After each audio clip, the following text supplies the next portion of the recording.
नमस्कार विद्यार्थी मित्रों, आज के लेसन में हम समझेंगे कि संक्रामक और असंक्रामक रोग क्या होते हैं, इनकी परिभाषा देखेंगे।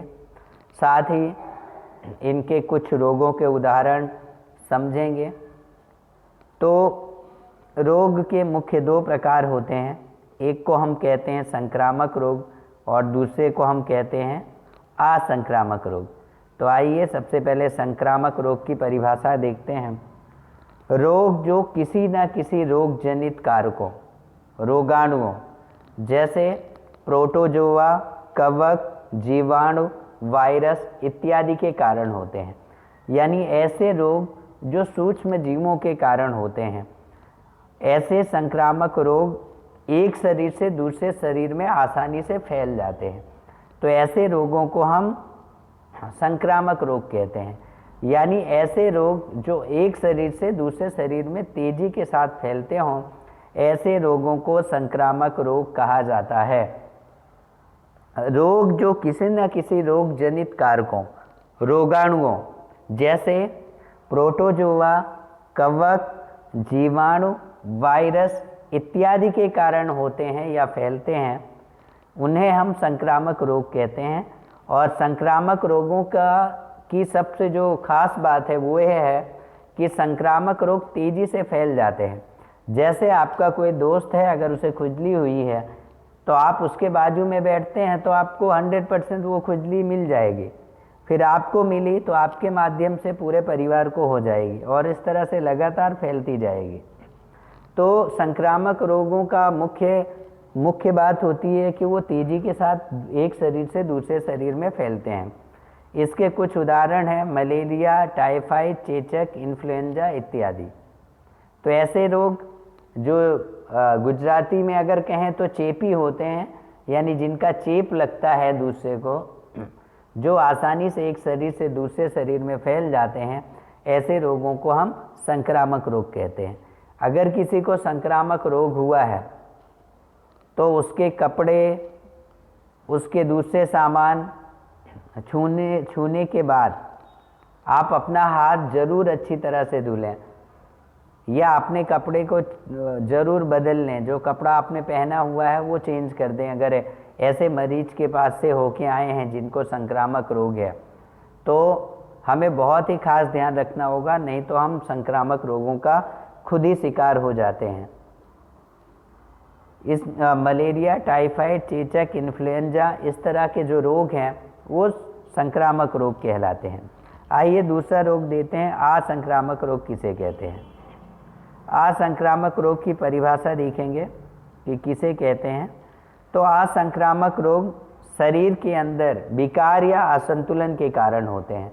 यानी हमारे शरीर के अंदर किसी चीज़ की कमी हो गई है, उसके कारण ये हमें रोग होते हैं।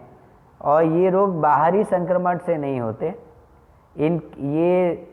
सबसे खास बात ये है कि इनका चेप नहीं लगता, ये एक शरीर से दूसरे शरीर में फैलते नहीं हैं। इसके कुछ उदाहरण हैं एनीमिया, खून की कमी, डायबिटीज़, मधुमेह जिसे कहा जाता है, और आर्थराइटिस, गठिया जो रोग होते हैं वो होते हैं। तो असंक्रामक रोग हमें हमारे शरीर के अंदर अंगों में अगर किसी पोषक पदार्थों की कमी हो जाती है, किसी हार्मोन्स की कमी हो जाती है और कोई कारण बनते हैं, किसी चीज़ की मात्रा बढ़ या घट जाती है, तो उसके कारण से ये असंतुलन, इम्बैलेंस हो जाता है हमारे शरीर के अंदर और हमें असंक्रामक रोग उत्पन्न होते हैं। असंक्रामक रोगों की जो सबसे खास बात है, ये रोग बाहरी संक्रमण से नहीं होते हैं और ये कभी भी एक व्यक्ति से दूसरे व्यक्ति में फैलते नहीं हैं। इसीलिए इन्हें असंक्रामक रोग कहा जाता है, क्योंकि ये फैलते नहीं हैं। इनके कुछ उदाहरण हैं खून की कमी जिसे इंग्लिश में एनीमिया, डायबिटीज़ जिसे मधुमेह, आर्थराइटिस जिसे गठिया रोग कहते हैं। ऐसे कई सारे रोग हैं जो असंक्रामक रोग होते हैं और ये फैलते नहीं हैं, इनका कोई चेप नहीं लगता है। तो विद्यार्थी मित्रों, कुल मुख्य दो प्रकार के रोग होते हैं, एक संक्रामक रोग, एक असंक्रामक रोग। संक्रामक रोग हमें रोग जनित जीवाणुओं, सूक्ष्म जीवों जैसे प्रोटोजोआ, कवक, जीवाणु, वायरस इत्यादि के कारण होते हैं। और इन संक्रामक रोग एक शरीर से दूसरे शरीर में फैलते हैं, ये इनकी मुख्य बात है। मलेरिया, टाइफाइड, चेचक, इन्फ्लुएंजा ये इसके उदाहरण हैं। असंक्रामक रोग हमारे शरीर के अंदर किसी चीज़ की कमी या कोई विकार या किसी असंतुलन के कारण होते हैं। ये रोग बाहरी संक्रमण से नहीं होते, इसलिए एक व्यक्ति से दूसरे व्यक्ति को ये लगते नहीं हैं। इसके कुछ उदाहरण हैं खून की कमी, एनीमिया, डायबिटीज़, मधुमेह, गठिया, आर्थराइटिस। तो इस तरह से हमें ज़्यादातर सावधानी संक्रामक रोगों से रखनी है। अगर हम किसी के पास बैठते हैं, किसी के पास उठते हैं, तो संक्रामक रोग अगर उसे हुआ है तो हमें हो सकता है। आप आजकल देख रहे हैं कोरोना कितनी तेज़ी से फैल रहा है, तो ये संक्रामक रोगों की श्रेणी में आता है कि आप किसी के पास थोड़ी देर बैठ जाएं, थोड़ी देर बातचीत करें, मास्क ना लगाया हो तो आप तुरंत बीमार हो जाते हैं, वायरस आपको संक्रमित कर देता है। तो ये संक्रामक रोगों के अंतर्गत आते हैं। तो जो बीमारी हमें तेज़ी से फैलती है, छूने से फैल जाती है, किसी को रोग हुआ है उससे हो जाती है, तो ऐसे रोग संक्रामक रोग कहलाते हैं।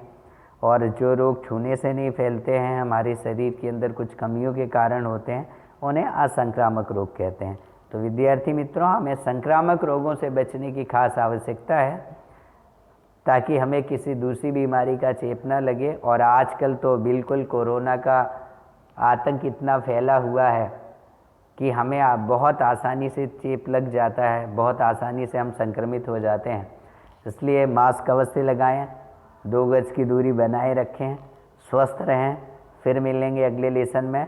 चैनल पर नए हैं तो सब्सक्राइब करना ना भूलें। धन्यवाद। Thank you so much.